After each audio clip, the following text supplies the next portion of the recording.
Pasca ditahan sebagai tersangka dalam kasus kematian Wayan Mirna Salihin, Jessica Kumala Wongso jalani rentetan pemeriksaan lanjutan, terkecuali pemeriksaan tes kejiwaan atau psikologis. Untuk pemeriksaan kejiwaan, polisi menggandeng tim dokter dari Rumah Sakit Cipto Mangunkusumo, Jakarta Pusat. Tak tanggung-tanggung, sekitar 20 dokter spesialis terlibat dalam proses ini. Pemeriksaan kejiwaan yang dijalani Jessica dilakukan bukan tanpa alasan. Nah, sekarang yang jadi problem adalah mengapa yang bersangkutan melakukan. Alasannya hanya yang tahu, hanya yang bersangkutan, ya, apalagi motif ya, mengaku saja tidak. Nah, sekarang itu yang jadi korban kan temannya.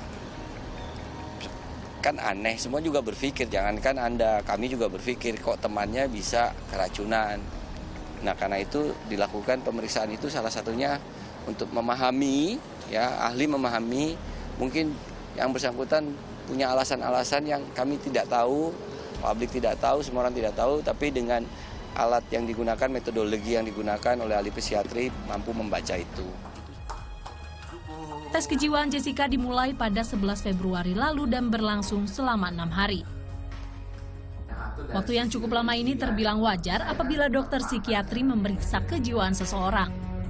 Pemeriksaan itu biasanya memang kalau untuk kasus-kasus yang berkaitan dengan korban maupun tersangka, biasanya dilakukan dalam tempo waktu tertentu. Ya, jadi tidak hanya satu kali, dan biasanya diinapkan. Ya, kenapa? Karena sebenarnya kita menilai bukan cuma pikiran dan perasaannya, tetapi perilakunya juga. Jadi kalau misalnya diinapkan tuh bisa sampai 2 minggu, ya, tahapan-tahapannya. Dan ternyata di dalam ruangan inap itu nanti diperiksa, ya, nggak secara simultan terus-menerus gitu ya, sampai dia kelelahan tuh enggak. Ya, tetapi diperiksa, nanti ada sesi istirahatnya juga, dia bersosialisasi dengan orang lain, itu juga dinilai di dalam pemeriksaan. Hasil dari rangkaian pemeriksaan inilah yang nantinya akan diberikan kepada penyidik. Tim dokter sebagai saksi ahli akan memberikan rekomendasi kondisi kejiwaan tersangka. Nah, sebenarnya bukan masalah diagnostiknya, tetapi masalah tanggung jawabnya. Apakah si tersangka ini bisa bertanggung jawab terhadap perbuatan yang disangkakan kepada dia?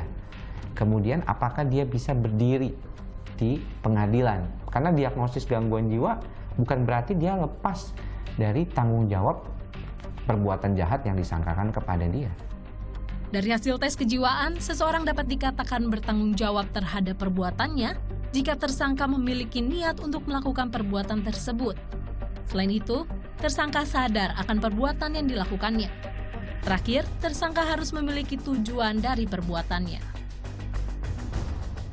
Dalam pasal 184 Kitab Undang-Undang Hukum Acara Pidana atau KUHP, hasil tes kejiwaan menjadi salah satu alat bukti yang sah di pengadilan. Ini menjadi alat bukti sebagai keterangan ahli. Namun pakar hukum pidana Eva Azami Zulfa menilai hasil tes kejiwaan bukanlah alat bukti yang kuat. Bukan merupakan alat bukti yang menentukan untuk mengatakan bahwa karena kegilaan itulah nyawa orang menjadi hilang. Yang menentukan kan bahwa karena racun itu orang ini menjadi hilang nyawanya. Ya. Siapa yang memberikan racun itu, di mana diberikan racun itu, dalam kondisi seperti apa racun itu diberikan. Nah, ini yang sebetulnya masih jadi teka-teki, masih jadi satu pertanyaan besar buat kita semua. Dalam mengungkap kasus kematian Wayan Mirna Salihin, polisi masih memiliki pekerjaan rumah. Meski telah menetapkan tersangka, barang bukti dan sejumlah alat bukti masih terus dikumpulkan. Salah satunya adalah hasil tes kejiwaan tersangka Jessica Kumala Wongso. Polisi yakin hasil tes ini akan membantu penyidik untuk memecahkan siapa pembunuh Mirna. Amelinda Widya, Muhammad Alfareza melaporkan untuk NET.